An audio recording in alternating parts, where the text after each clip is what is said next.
Welcome to another episode of the Skidoo Lounge. With me today is my guy Lazarus. He's a member of the 508. He's good friends with this dude J Mac that we had on the other day. Obviously, for the guys that were live streaming, listening, you got to hear a little bit of his story. I did fuck up and lost his shit, so we will have to redo it. But in the meantime, we got the guy that was going to do the other half of his stuff, and we were supposed to do a trio story. So I guess we'll get into Lazarus. So Lazarus, man, if you wanted to start us out. Yeah, I'm already fucking up. Start us out with where you're from and kind of your story. Yeah, for sure, man. So I'm from Canada, Ontario. I was born and raised here. Um, so I grew up in a pretty rough household and stuff, man, and it ended up getting me into a lot of trouble. Of course, I do not blame anyone for my decisions. I love my parents to death. They tried their best to what was given to them. To get like fast forward to it, when I got around to high school and stuff, man, I started getting into a lot of trouble, into the wrong crowds, wrong scenes, wanting to impress people. So as it's a lot of people are aware, it can start off with alcoholism. I started becoming an alcoholic, partying every weekend I could. Uh, this ended up just being a way for me to escape, being a way for And me how old are you? to go ahead. Real quick, how old are you now? I am 24, almost 25. 24, almost 25. All right, good. Yeah, no worries, no worries. So this is like probably around when I was 15, I started drinking.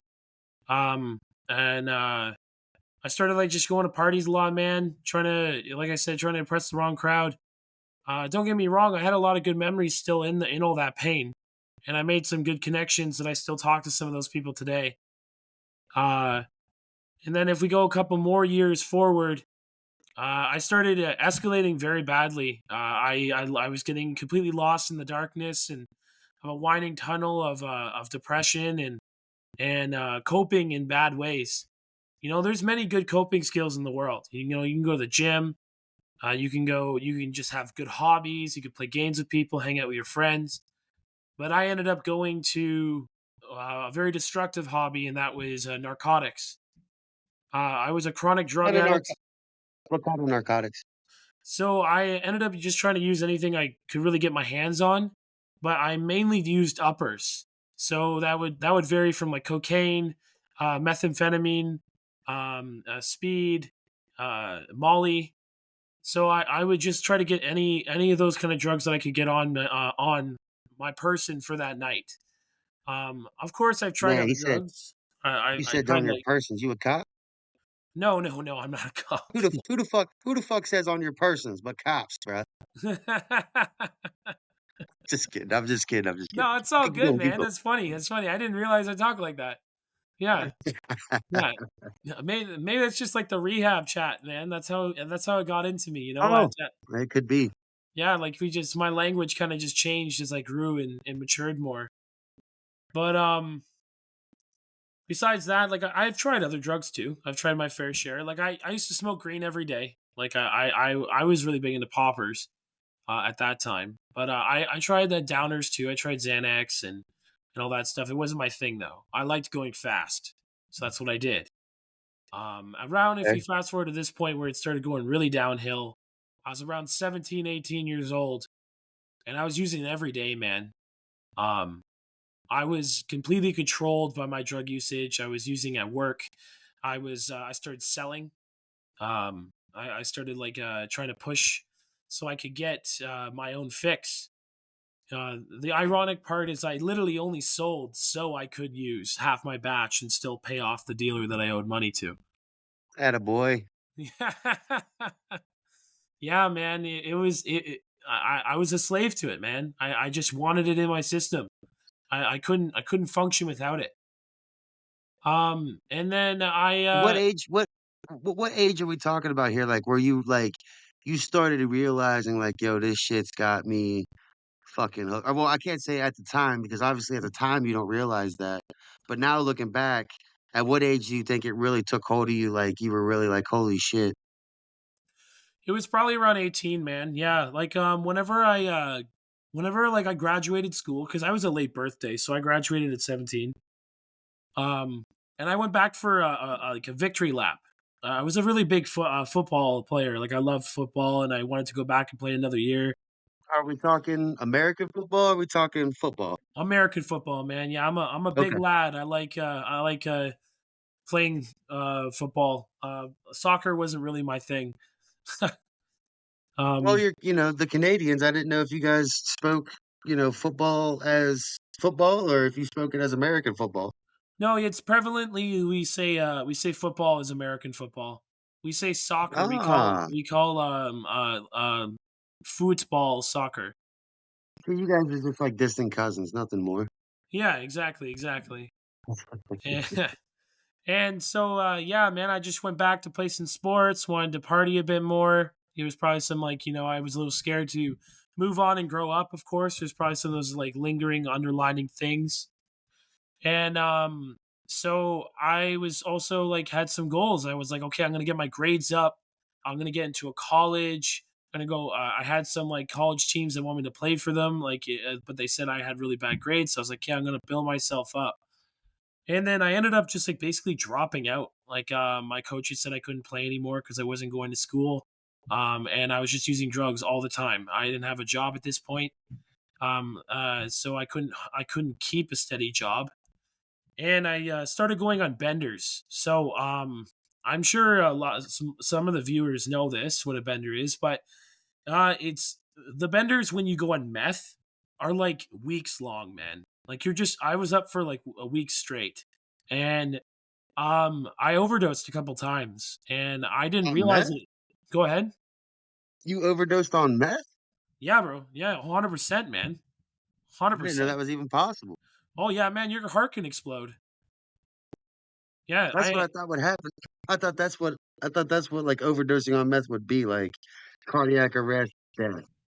So yeah, you can have cardiac arrest. You can have convulsions and seizures from it too, because like your body and the circulation is just so out of whack that your body kind of like just like freaks out. Um, so yeah, like I was up for, and also it could have been just like the lack of sleep. So like I was up for like a week straight at this one point. This is the biggest moment that got me to actually want to get sober. I was out at this cabin. As I said, up for a week. I was hallucinating. At this point, I've already done this before too, where I've been up multiple days and I started seeing shadow people, and I started talking to them and getting paranoid and like actually acting more crazy. And so that was already in the back of my head. And then I did this week long bender, and I almost died. I like passed out for a long time. The people there just thought I was sleeping because that was a normal thing for people that stayed up for like weeks straight. They would just sleep for like like 17 hours after. Um, yeah. So like I was just like very shocked that I woke up that day, and I went ahead, and the first thing that I remembered. So we're just gonna do a little rewind. Uh, I was raised in a Christian family. That's a What very big kind of ideal in Christian are my we life. talking? Hold on. What kind of Christian are we Protestant. talking? Are we talking Protestant? Okay, Catholic, etc. Good. Yeah, Protestant. So it was a Protestant family. We were a good church going family. I went all the time. And I went to Sunday school. The whole spiel, man. I used to love the Lord as a kid. And then whenever I got older, my parents divorced, and I went through all the rough times of like abuse and stuff like that. I started getting like resentful and angry with God, so I went away from the church, and hence I started being an addict. Um, and just trying to rebel in any way I could. So then, whenever I relapsed in like not relapsed, sorry, overdosed, I thought to myself, I could go speak to my pastor. I haven't spoke to him in a long time, and I wanted to decide to go do that. And on top of this, another reason why I thought about going to him is this man was a very loving, kind man. He would never judge me, and he would still ask me to go to the gym with him, and he would minister to me whenever he could. But most of all, he would just listen to me and be there for me. And so that was the first person I thought to go to. I went to his house. I didn't go to my parents. I didn't go to my girlfriend's at the time. I went to his house. And he said, "Well, we're gonna get you better. We've been trying to get you better for a while, but you actually have initiative now. And if you know any addicts in your life, they'll never get better unless they want to. And Right, right, right, right, right, right. yeah, so like I finally did. Like they had the whole interventions for me, it didn't work. But at this point, I wanted to. So I went to his house and he told me about Teen Challenge. Teen Challenge is a year-long rehab center. It's Christian based. It's not government funded at all, and it's worldwide. It's a very good program, and it saved my life. Whenever he first brought this idea up to me, I was very scared. But like I said, I was determined, and I wanted to get better. So we got myself signed up. I got a job. I ended up getting some opportunities at the church that I used to go to, and I started paying off my dealers, and I was all set up to go to this rehab center. At Wait, this wait, point, wait, wait, go wait. ahead. So you were at least making sure that your dealers were paid before you went off and did your fucking recovery and shit. Absolutely, man. I didn't want my What family a to be in danger. what a stand up guy, everyone. I don't have the applause fucking shit set up on here, but golf clap, golf clap. Appreciate it, man. Yeah, no, I wanted them to be safe, man. I didn't want to leave them behind with my baggage. I wanted to deal with my own problems first. So yeah, so at this How point, go ahead. one more thing real quick, Yeah, Lazarus. I'm yeah. sorry. Absolutely, man. So how serious is it up there in Ontario? Like you were that concerned that your family would be ran up on, robbed, hurt? Like it's that bad up there? Yeah, man. Yeah, there's a lot of And, and gang what activity. and what kind of gangs are we talking? Are we talking like bikers? We talking street level hoodlums? Are we talking mobs? Are we talking So there's mafia in Canada. There's bikers and there's a lot of street hoodlums, like you just said. who are Um, uh, you affiliated with? Or not affiliated, but who are you dealing with? I do not know up that Without far in the wi- chain. w- without too much, without too much personal shit like hoodlum, biker. Yeah, I was more probably on the hoodlum side. I was just some like snot Okay. nosed kid, man, that thought he was a gangster. Okay. Yeah, maybe there. If you go further up the chain, if people do know a lot about the underworld and like the dark side of Yeah, of that stuff, course. there's all those hoodlums are being ran by a guy that's big, and like Right, right. they've never I'm met sure the him. I'm sure the French Quebec mob is probably the one that you got your shit from, but we won't go and we ain't trying to talk about them. Yeah, yeah, yeah. No worries. Yeah, Quebec was real close to us, real close to us. But yeah, like I said, man, it was just hopelessness at that point. Um, Also to speak on about a little bit further on your question that like you asked, uh, people don't realize this, but Ontario in Canada is actually getting pretty bad for guns, and like there's kids and stuff that actually are like strapped up now, and they have pieces on them. And if you know But about, go ahead. what are the gun laws there? I'm sorry. Oh, you're not allowed carrying guns on you, man. Like you can have like hunting rifles, but these guys will have like friggin' like pistols with extended mags and stuff like that. It's all black market shit. Welcome to Chicago, baby. No, I'm just kidding. Go Yeah, no, for real, man. We're like it's looking more and more like that every day. Before then, it was just like knife stabbings and stuff, which is still horrible. But now, like kids are actually Yeah. coming out with guns a lot now.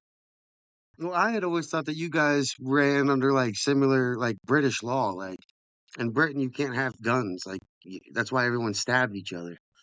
Yeah, yeah, no, it's kind of similar to that, but you're allowed to own rifles and stuff if you hunt. You just can't have pistols. Now, now, you're my first civilian Canadian that I've talked to. Obviously, if people go and they look at episode, I think it was either episode 1 or 2, I did. Damos, who is a Canadian military guy, he wasn't allowed to talk about certain things because of he's still in and their rules and regulations dictate that he can't talk on certain things. Um, but how is have you seen like specifically with governmental change? Especially over here in America we change fuckers every 4 years. I don't know how you guys do it over there. Yeah. Um, But like, has there been a huge change, just, with between governments that allow certain crimes to, get further out of hand, or is it like do they only focus on the cities? Because I know Canada specifically, like you guys only have like five or six major population centers, like Ontario, Vancouver, et cetera, et cetera. And Yeah, then you got the northern provinces, which are mainly native, native tribes and shit still. yeah. Yeah, I do my So research. I do my research. no, for sure, for sure.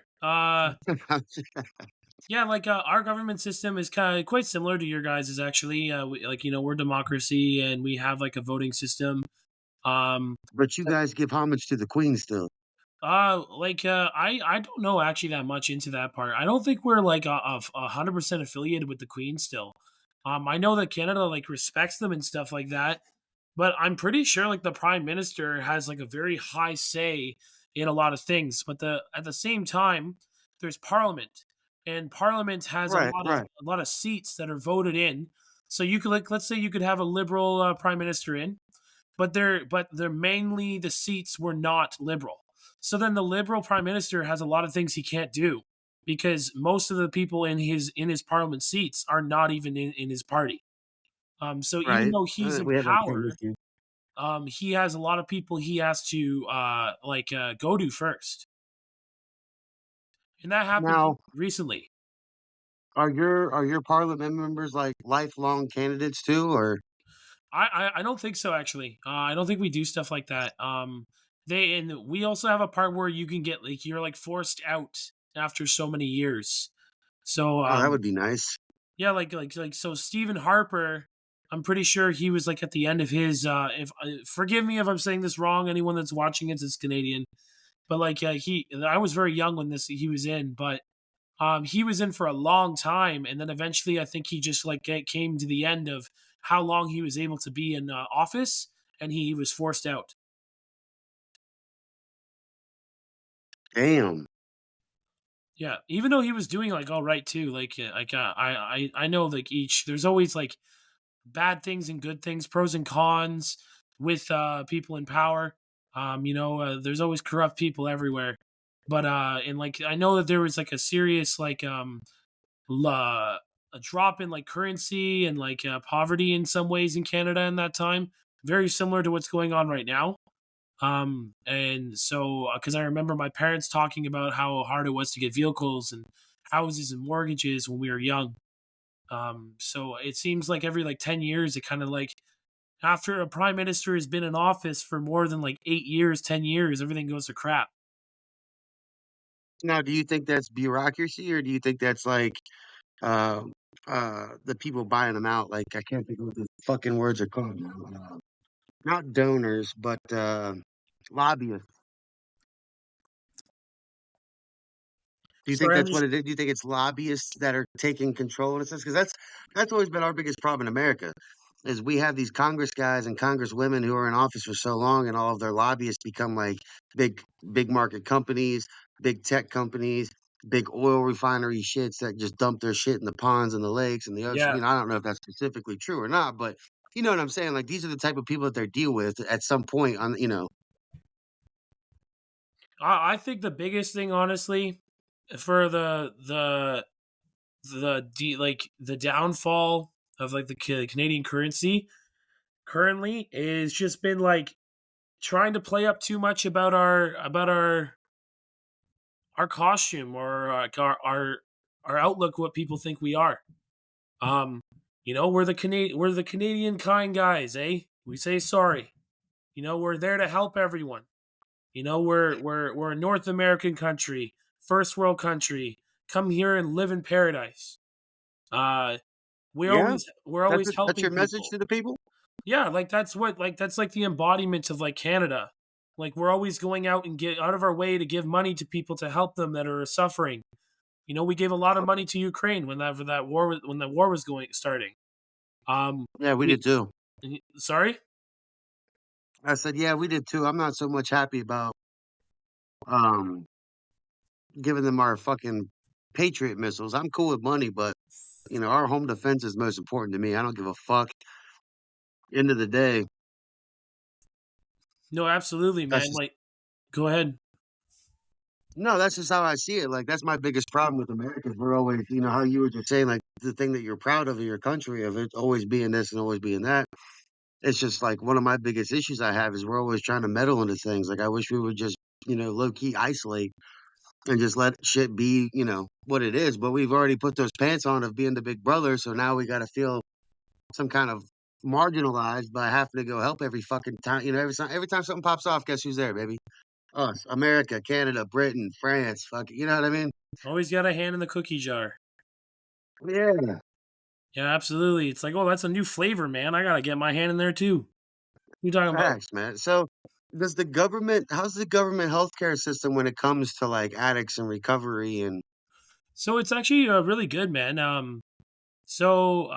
Like, just think about this, man. Like, you know, Canada is known for having very high taxes. I would never flip on that ever. Like people are saying like you're getting taxed so much, we're in poverty, like or we're like not in poverty, but we're going downhill. But I will always stand by the our taxes in so many ways because of our free healthcare. Um, because like the amount of times that I man, you went got to, free healthcare? yeah, bro, I can like you know how many times I overdosed and I didn't have to spend a fucking cent. Yeah, man, Fair I can enough. go break my leg right now and I'll come out and get a cast and I'll be fine. That's crazy. Well, hell yeah, I could just, I'm good shit. Yeah, I just have a card, man. You just have a card if you're a Canadian citizen. They put you in the system and they're like, okay, what's your pain level? I feel like this much pain. And then they check your wound or whatever it is. And if they deem it as like urgent, they'll get you in and like right away. And if it's not, they'll make you wait around in a room for like 8 hours and then you get stitched up. Nice, Yeah, man, nice. it's pretty. It can be not super efficient with like the time base sometimes, but it always is like a pro in the end because I'm not walking out of there with like a $5,000 bill. You know, like I can And you I get fixed. yeah, exactly. You know, I don't have to go other avenues that I've heard before that some people like go to like very sketchy doctors or like people that aren't even doctors to get medicine because or do illegal stuff to get insulin because they can't afford insulin, but if they don't take it, they're gonna die in America. Like that's horrible. No one deserves to be denied healthcare due to a currency. Yeah, no, I feel you. Yeah, So absolutely, man. back to your personal story. Yeah, no worries, man. No worries. We kind of went on a politics in run. It's all good, man. Here I'm here to just to chill. Yeah, yeah. Um, So yeah, we go back to what I was saying. I was talking about how like I went away from the church, and so I went to my youth pastor's house. He told me about Teen Challenge, and I'm still not buying it at this point. But to give you a little background too of how down and low I was, I actually prayed to Satan before for drugs, and I got him. You prayed to Satan for drugs? Yeah, and I got him. Well, I got him, man, efficiently quick too. Like 1 hour after. $100 just on the ground, laying around. Got me high all night. I love that. Good for you. At least it worked out for you, right? Yeah. I mean, in the long run. Yeah, man, like it just that I just wanted to bring that up to show people like, you know, I was not at all close to wanting to be with God. So I went to the other side. And I'm not here to judge anyone. I'm just here to explain what I went through. What do And you hang on real quick though? What do you mean by the other side though? Because like you so when like your religion now, are you like a Protestant or like how do you like do you justify evil and good as God and the devil or yeah, so basically in theology, we're gonna have to fast forward again because like I went to Bible college. I ended up graduating with a bachelor's of religious education. I could pursue and be a pastor. Um, so I know a decent amount about theology and what it teaches and the Bible. So I'm a firm believer Mm. of the Bible because it saved my life. I'm only Right, right, alive. right, right. I'm only alive today because of Jesus. And.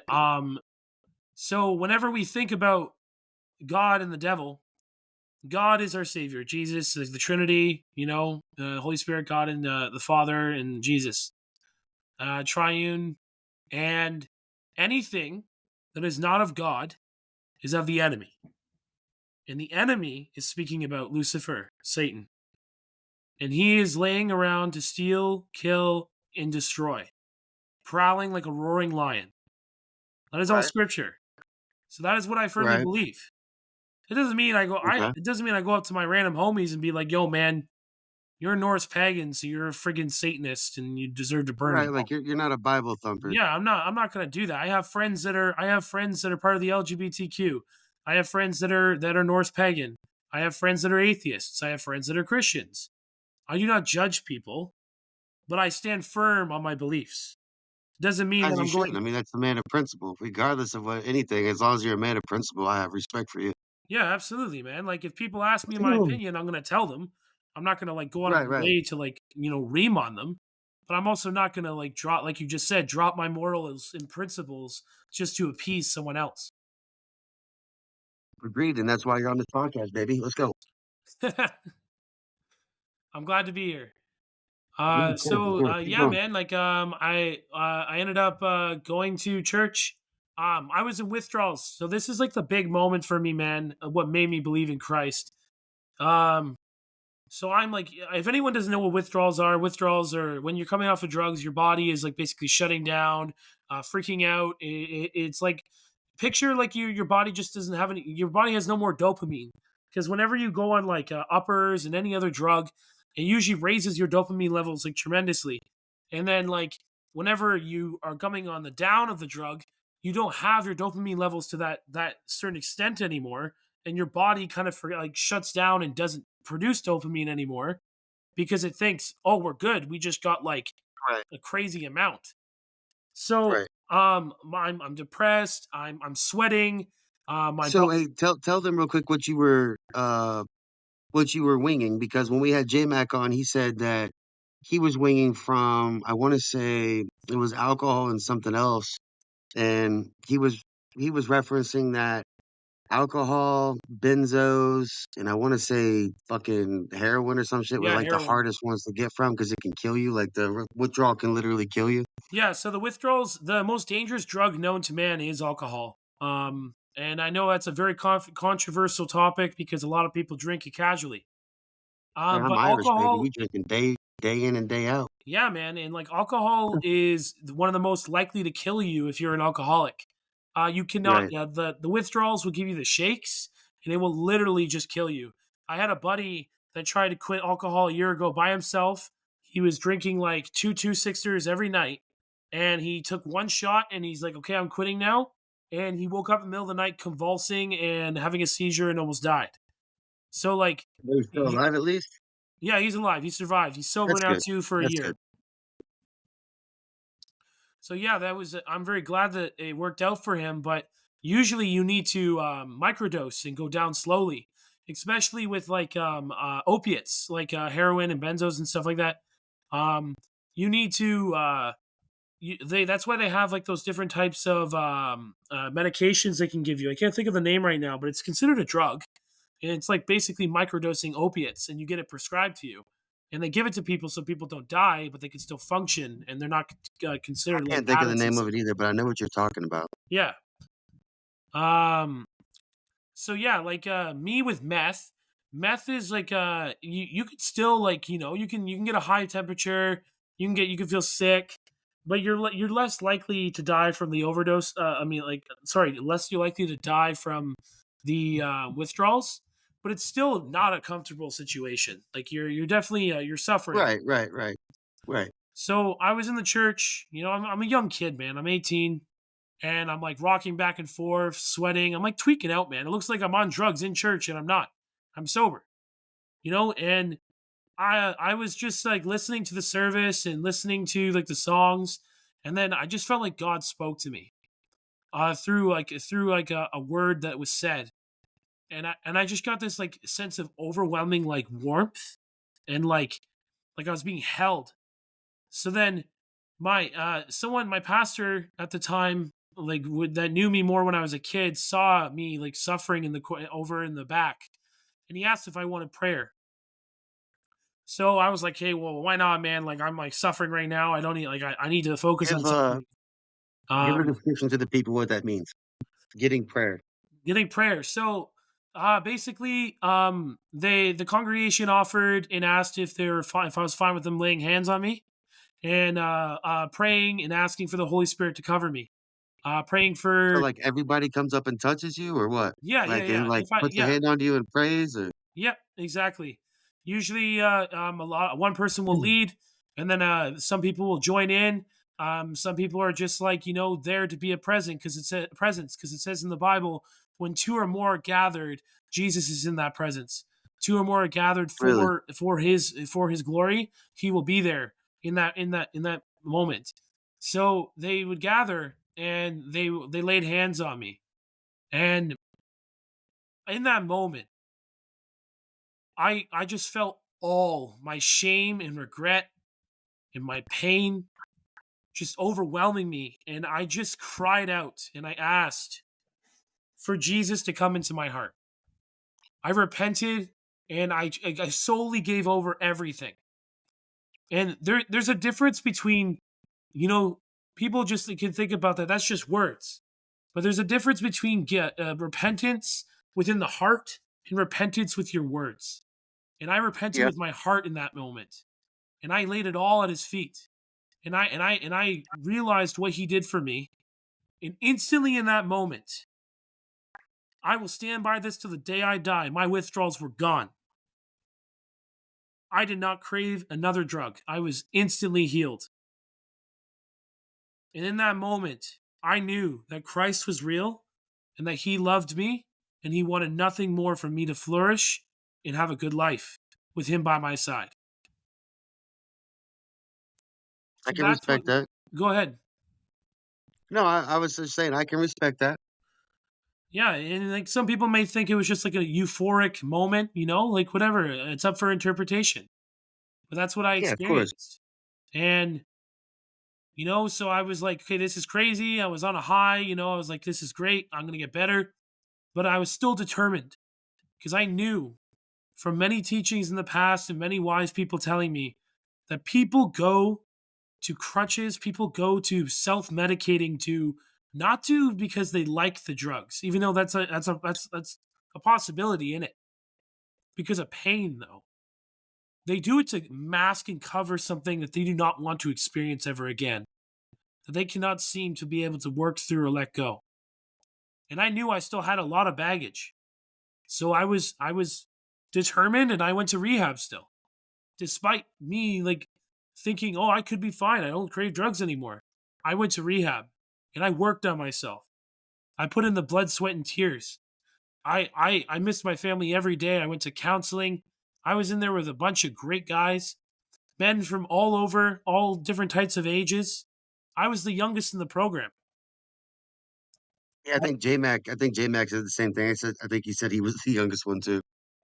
Yeah, man, it was a really eye-opening experience because, like, I walked in there, cocky, snotty-nosed kid, thinking I knew everything, walking around like a gangster, wearing all these fancy clothes. And then there was guys in there that were like Hell's Angels, guys been from jail, guys that have had bodies underneath their belt, and they friggin' were like, you need to smarten up, man. This is not how life is, and it actually helped me in the better. I'm really grateful for the hard process of that place and the tough love that I was given because it made me the man I am today. Hell yeah. And so we're gonna cup that all with your gaming. The you ended up in the 508. Was it during this time of recovery? Was it after? What led you to gaming and finding a group that, does the things that the 508 does and meeting the people you met like J Mac and all that good stuff? Yeah, man. I've always liked clans. When I was a kid, I used to be in a lot of clans. I led clans before, even when I was a teenager. And so But that, not gangs. But not gangs. sorry, I said, but not gangs. no, no. Yeah, man. You think I would have wanted to be in gangs too? It's kind of like the same thing. It's kind of like a family, right? That's what people look at gangs Right, as. right, right. It's a family. Usually gangs are all filled with outcasts that become all outcasts together and all accepted together. So yeah, man, like about like 6 years later, to around this point, I was just playing Hell Let Loose. What And led you to games though? Was it a stress relief? Do you play it as a hobby? Do you play it as recreation? Like, when was so the first game you played type shit? Like, you know yeah, what I for mean? sure, man. The first game, oh man, it's a long time ago. Give me a second. First game I ever played was this PlayStation 2 motorcycle hovering racing game, or a PlayStation 1. Yeah. And that was the first game I ever played. And then I played like Sonic on the Sega. And oh man, Lego Star Wars, bro. That was my shit. I played that Lego every Star day. Wars. Lego Star Wars, man, on the PlayStation 2. Like I was just That's funny. honestly, gaming was an escape. It was, man. Um I don't know if anyone that's listening right now, or you yourself, girl, has ever heard of this term. Those gamers always have one headphone off their head because they're worried about what's going on in their house, just to protect themselves. That was me. I was on my game so I could ignore and escape from all the screaming and fighting that was going on in the background. I was on my game so I wasn't able to cause any trouble, so I wouldn't, or be around what was going on, so I didn't get the flack from my father. Right, like it wasn't the cause of it. Yeah, like you can't get mad at me. I've been sitting on my game. I did my chores. Like you just get off my friggin' back, man. Like that's why I played games, and I began to love it. But it was also out of sort of family, like you just said, and acceptance. Because when I was younger, I got bullied a lot, man. I wasn't really good at making friends, and I wanted to make friends. So whenever you make friends online, man, people don't look and have this judgment of the book's cover. They look at the person's soul more. I think games are so beautiful, and a lot of people think negatively about it. As many things can be evil, yes, but whenever you meet someone online and you have talks like this, and you're not looking at what they look like, you're not looking at their environment, you're not looking at the decisions you're making, you're just enjoying a game together, talking together about life, and being there for each other, that is so beautiful. And that is why I Mhm. love video games. And that's what led you into the whole like building communities. You said that you had ran a clan or two before the 508. Yeah, absolutely, man. Yeah. Like, I just loved having the communities. I wanted to just make as many friends as I can, man. I remember being so happy how many friends I had on my friends list. Like as a kid, man, it made my day. Yeah. And if I would like fast forward more to why I like video games now more, not only like on top of what I just said, but I'm a firm believer of helping people. I want to be there for people. I know people go through stuff. And like I said, there's things that people can say to each other with their online friends that they can't even say to people they know in real life, because That's they true. they don't feel any judgment. This guy is just the same as me. He's there for me. We play Now, together every real day. quick though, now do you think that's because it's easy to disconnect? Like what I mean by that is when you say shit in real life, or when you say shit to your partner or to your friend group or to a colleague or a work associate, whatever it may be, whatever you say holds farther than that conversation. And I guess what I mean by that is to explain myself even further is like it has fucking, outcomes, whether good or bad. You make an off cunning fucking comment to somebody and it gets back to the wrong person, it actually has consequences on your life. Compared to in a game or a community, when you're talking, you could say this, you could say that, and you know that I mean, like you said, it's a safe zone, but at the same time, do you think that's a low key problem of like you're more comfortable because and it's not even a problem, I guess, but it's like maybe people should start looking at their real life situations. Like if you don't feel comfortable enough to talk like that or to be open and honest enough, then maybe you shouldn't be with those people. 100%, man. That is some like huge wisdom. I didn't even know, dude. I was literally just I kept just talking on it. Like that wasn't No, man, no, I stand firm on that. Like what you just said was like is mind blowing, and I think people should really soak that in. just as I said, people escape things in life with drugs, with food. You can escape life with video games. And the Right. biggest thing that you said there was there's no consequences. You're right, man. You can just delete someone online if you get in a fight. You know, like you could just like cut them off. Yeah. But if you say something wrong to someone in your life, you have to live with that until it's solved. You know? Yeah. So Right. 100%. Now I want to take a pin note and I want to put a pin in that thought right there. Now, when it comes to clans like the 508 and shit, do you think that's why it's important to not integrate, but maybe experience that type of gaming because it's kind of in a sense it's real life. Like you say some fucked up shit in the Discord, you're either gonna get kicked, you get talked to, blah blah blah. Unless you're coming respectful and open ended conversation. Yeah, absolutely, man. Like, I think 508 is a very good community. Um, they bring aside having groups like this brings aside to gaming that helps you be able to grow on yourself and still build relationships as we're speaking and improving yourself like in real life in similar ways. A lot of the guys in the 508 are really close with each other. They know a lot about each Mhm. other's personal life. We encourage each other.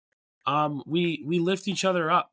We are a 508 family. We play together all the Right. time. But not only that, we just sit in groups like this and we talk. It's not all about the Hmm. games. Like there's more to the relationships that we have within this clan than just a mindless someone that you met online that you're playing a couple games with and you made some jokes. Yeah, There is a connection. I've always said that. I've always said that the my biggest thing about this is the community. I could give two fucks about the game. End of the day, Hell Let Loose will eventually die, and I still think that the community will continue. Absolutely. 100%. So what made you want to take a leadership position within the group? Like why not just sit on the sidelines and watch and play and just be a part of the group? What made you want to take a more of an influential position within the group? My biggest thing that helped me, honestly, man, I go to JMac because JMac showed me how impactful it can be if you are someone that goes out of your way to show someone that you care and you want to build them and grow them and respect them and have a relationship with them and how much that So can mean. Go ahead. you met J Mac through the group, Yeah, man. He met me online. I was level 5 playing medic. I was just fucking brand new in the noob. game, and he asked me if I wanted to join a clan, even though I knew nothing about the game. And he took me under his wing, and he helped me grow into what I am. And there's a lot of other people in the clan too that helped. But I look back at JMac because I just brought this up, or not like 40 minutes ago. Was when I first joined the clan, I almost didn't stay. I wanted to leave because I was like it was not very active. I wasn't like getting any messages, because sometimes there can be a lot of people. It was also in a rebuilding stage, and it's gotten a lot better now. The community is so strong now, and it's really cool to see. And I think that has been because a lot of new NCOs have come up and have been taking the steps forward to build those relationships and refine the iron and so forth. But JMac took the time to reach out to me and still try to get me into the trainings, tell me to go to competition matches. You want to play some games tonight, texting me and seeing if I'm okay. Just showing me that it cared. And that right there, just from one person, made me want to stay. And after I actually got through my boot camp and I realized there's so many more people like that in this clan, it wasn't just JMac. It's just because I needed a little bit of patience. I was brand new. And once people knew who I was, they knew that I would play. They reached out. Right, exactly. No, no, definitely, bro. Yeah, People, if you're not around for a few days, bro. I mean, besides an activity check, bro, somebody's gonna reach out to you. absolutely, man. I really love that about the clan, man. People always check up on people. Like I'm going through some big stuff in my life right now that I'll like just keep to myself. But I've had a lot of people reach out to me, man. A lot of NCOs, a lot of the leaders, clan leaders, and they've just been like, saying, take your time, man. Do what you need to do. We're here for you. We love to see you on, but if you need to take care of your life first, go ahead. Life is always first. We love to be with Right, you, right. but take care of yourself first.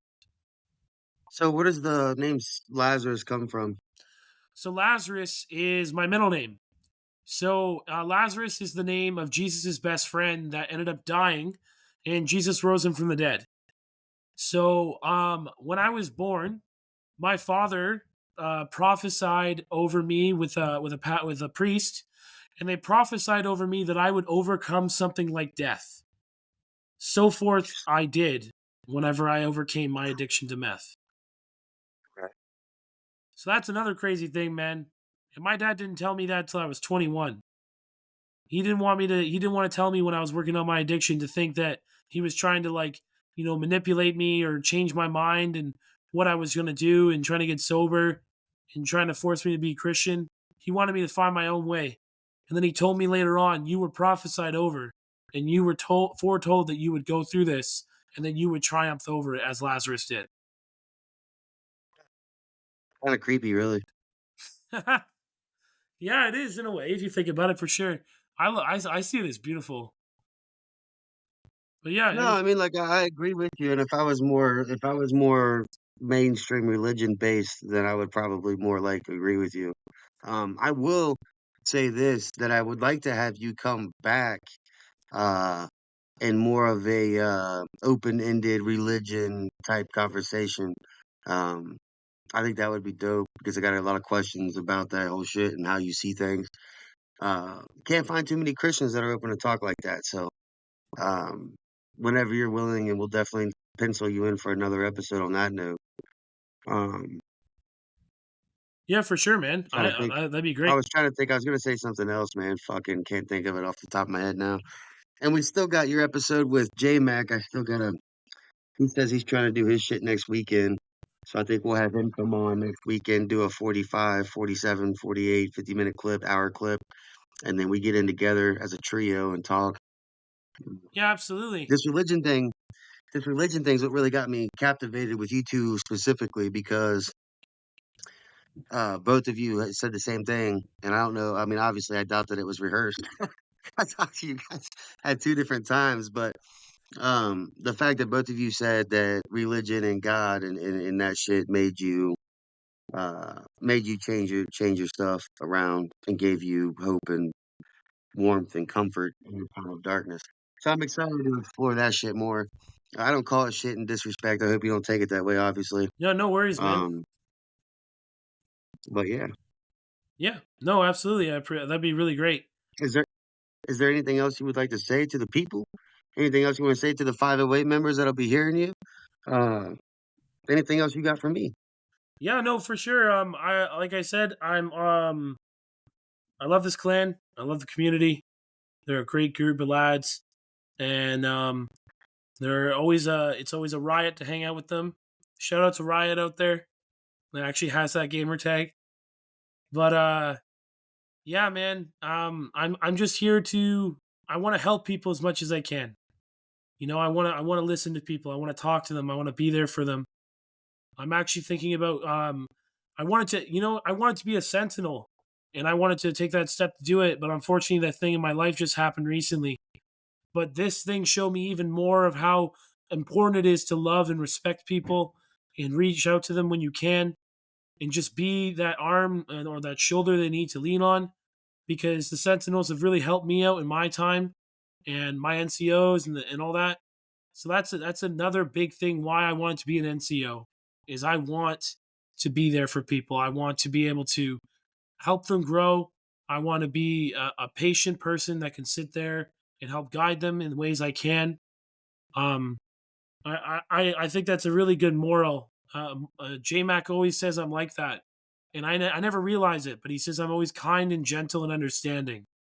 Whenever I even tell someone to not do something, I do it in a way that makes them not come out of it feeling disrespected, and the whole situation seems to just dissipate in a perfect fashion. Right. I like people to experience that in leadership. And I'm not saying that because I've experienced the opposite in the 508. A lot of people are really good in the leadership there. They're all really good lads. You But don't have to lie, bro. This is an open place. You can talk whatever the fuck shit you want to, no, man. no, for sure, man. Like Tell, I'm tell, being honest. I'm 100% tell us how you honest, feel man. about tell us how you feel about Plim, man. What's your real thoughts on Plim? Blam, I think he's great, man. He puts so much time in the clan, man. He takes the I time. know, I know he's, I know he's gonna listen to this. That's Yeah, that's the man. No, thing. Clem's awesome, man. He takes the time to talk to me and listen to my stuff whenever like he's already listened and sat down for an hour and a half, 2 hours with someone else. He takes the time to make these opener videos. Uses his time to make all these really sick like emblems that we have for our Discord profiles Calm, and edits calm them. down, Lazarus. You're not gonna get a promotion. Yeah, no, I know, bro. I know. You know, I'm just talking shit. Yeah, no, but he's a good guy, man. I really appreciate it because one thing that I really like about Clem, honestly, man, is that he leads in a way that doesn't make him look like he has power over you. He leads in a way as respect. When I first met him, Hmm. I didn't even know he was the leader of the clan. The way he talked to me, the way he treated me, the way he communicated with me, I thought he was just a normal person, like another guy in the clan. And then I found out like 20 minutes later he was actually the whole leader of the clan. And I was like, are you kidding me? And he didn't even mention it, anything like that. He's very humble in the way he does things. Fair enough. I respect your opinion. I was just kidding. No, he's a good dude. I fuck with Plim. Yeah. I've fucked with Plim for a while. That's honestly so the Skidoo Lounge, bro. That's the whole reason I even wanted to take it to a podcast platform was because I think that there are 200 and at the time there was 280 something, 287, 286, 288. I don't know. There was almost 300 of us at one point, and I just think that the fact that we can get this many people, this many different religion ideologies, life ideology, political ideology, vegan, fucking carnivores, fucking whatever the fuck you call yourself. The fact that we can get this many cats in here into one place and still have love and find love and respect and friendship and all that shit is something to celebrate. I think that everyone has their own story, and I think that everyone's story is specific to themselves. And I love that's one of my biggest fucking things in life of just getting to know people. The good, the bad, the ugly um, and all walks of it. I don't care if you were to hop on here and talk fucking an hour about you being a fucking bartender or a fucking, you know what I'm saying? Like, I just like getting to know my people. And I think that a lot of the people that you get to interact with in life, whether it's a bartender, a fucking recovering addict, a fucking whatever you want to call it, man, I think that everyone's got a story to tell. And somewhere along the lines, it can help somebody who listens. Yeah, absolutely, man. Everyone has something that you can gain in some way. And I don't mean that in a selfish way. I mean that in a way of like learning wisdom. So everyone has experienced life in a different way. Everyone is going through their own problems and has their own things that they need to conquer. But at the same time, I love this saying where chew up the meat and spit out the bones. There's going to be meat in every situation that you speak about, and you can gain something from it. Even if it's just you sitting there and listening to someone and seeing how happy they get from you taking the time to cherish their story and respect them, that can uplift you. Right. Just a listener, bro. A lot of times people talk to fucking talk. They don't fucking talk to understand. Absolutely, man. 100%, man. The first thing about communication is listening. If you cannot listen properly, you can't communicate properly. Oh yeah. And if you can't fucking talk, like if you can't, my biggest thing about communication, bro, is if you can't discuss things. Like if you come into a discussion and your main thing is to argue, like then you've already I don't need you. Fuck you. You know what I'm saying? I don't even want to hear what the fuck you have to say because you're not trying to help me learn, and you're not trying to learn. So what the fuck are we doing here? Yeah, You know what I mean? Like, if I'm wrong, then help me realize where I'm wrong. If you're wrong and you can't accept the fact that you're wrong, then that's a fucking problem. absolutely, man. Yeah, no, I had a moment like that in the 508 when I first came into the situation, and it was dealt with. It was dealt with so wonderfully. If I'm allowed to explain it, it's up to you. Dude, this is you talk whatever the fuck the hour is yours, brother. Yeah, for sure, man. So basically, as you know, I'm a Christian, and I love spreading the gospel, man. But most of all, I'm so happy about how I was saved, and my life has been given back to me, and that I'm not dead. You know, a lot of people would probably agree with that, right? They would not want to be dead. And I'm Yeah, not, yeah, right, I'm right. not, and I'm not just like alive. I'm alive. You know, like I'm not just You're right. like going in the motions. And so I tell people about the gospel and I tell people about my story. And I ended up stepping on some toes, and I didn't even know that. I ended up offending some people. They didn't yell at me. They didn't freak out at me. They just asked to talk to my NCO at the time, and my NCO talked to me in such a mature fashion. Man, he was so kind Who about was it? it. Harmless, man. Harmless is a real one, bro. Harmless potato. I really fuck with him, man. And Yeah, he he's a vet, I yeah, believe. he's a really good guy, man, really good leader. And he took the time to listen to me. And he asked me if I could just, be a little bit more mindful when I'm speaking about things, to make sure it's just more in a private situation, things like this. And he didn't want it to be in an offensive way. But at the same time, like you said, there's lots of different people groups, lots of different religions in this clan. Yeah, oh yeah. So we don't, Oh yeah, there is. yeah, we don't want to offend people, right? So and But I absorbed that great. Like I was like, yeah, man, no worries, because not only I like to respect people and I don't want to step on toes, but the way that he proceeded in it, he did not attack me. He came with kindness and love, and he came just more in a fashion of wanting to see me succeed and not wanting to see people turn against me. And yeah, and since then, I'm playing. I would like to say people like playing with me.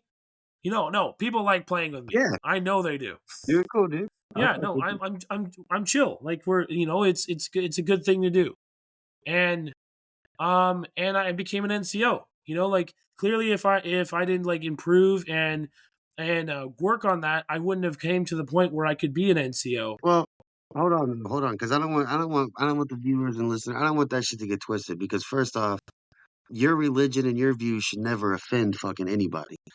And I know whoever it may be may hear this part, but I really don't give a fuck. This is my shit. Um, that's the problem, bro. That's the problem with the world. That's the problem with society. Is what you believe and what you feel and how you feel and what you talk about. That's never gonna offend me because you know what I'm saying. Whatever you got going on is your own shit, and I know it's not going to affect my life. It's not going to affect the way I feel or what I think, or and if it's something that I can learn, I'll obviously take it in.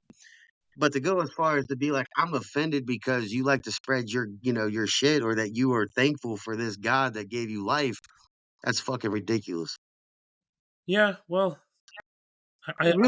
You say you ain't got to comment on it. I'll leave it at that. But I uh, that's how I fucking feel about that shit. That's one thing in America specifically. We've got that fucking issue of people are allowed to throw their shit down your throat, but as soon as you fucking are, you have any kind of acceptance or you have any kind of something to celebrate, it's a fucking problem and it's offensive or it's fucking yeah.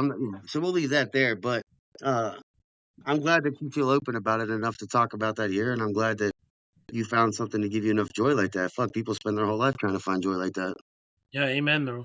Like yeah, like I said, no ill intent to anyone. I don't even know the people that I offended, but I know you don't, and that's the thing. That's why I'm just gonna. That's why I'll say my piece on that, and I won't even accept your fucking comment on it because I don't want it to come like there ain't shit that I've been in this group for 2.5 years, back and forth. Like ain't nothing they can do to hurt me, man.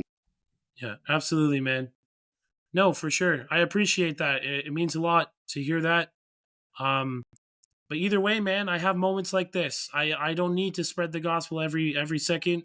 God's got his perfect timing, and it doesn't mean that I'm Right? using your podcast. I'm not trying to do that. I'm not trying to make this like a religious shindig. I'm just I'm spreading my Ah, story, and that is my yeah, your story, testimony, buddy. and that might Just help because that people. goes hand in hand, just because that goes hand in hand with the Bible and your God, dude, does not mean that it's a problem. I love that shit. You are you. This is your episode. You talk whatever fucking shit you want, man. I'm sorry I interjected so much, but a lot of your stuff that you were talking, I had to comment on. Fuck. No, it's all good, man. I love having conversations. Like everyone's allowed their opinion. Like challenge me, and I would love to challenge at you. Like that's how I look at things. I don't know if anybody noticed this, but this man did not curse one time. I don't think on this entire episode. Oh no, I think I said the F word. Did you? Did you say fuck? I might not have caught it, bro. I was waiting for you to slip so I could. bust your balls about it, but I Yeah. never caught it. No, I'll be damned. I think I did. I maybe swear a little bit, but I try not to. That's funny shit. Alrighty, man. So I want to schedule you in. You got to get shoot me your schedule. I like I said, J Mac is gonna have his done next weekend. I'm hoping to get Plim in here this week. Maybe Fink Daddy. I'm hoping this episode opens it up for a lot more people. I think that the more guys and the more people, especially in leadership, that I get on here, I think the more open the lower ranks will be open to it. Scumbag and Treasure Chest said that they'd like to do one, but I don't know if they're I think they're still nervous. They haven't got to see you or J Max yet, so I think you guys' shit will really open it up. So I appreciate you taking the time to do this. No, for sure, man. I'm glad to be here. That you invited me. And you'll come back, right? Absolutely, yeah, That's what I like to fucking hear. All righty, man. That's all the time I got today. Again, Lazarus, I appreciate your time, brother. for sure. Thank you for having me.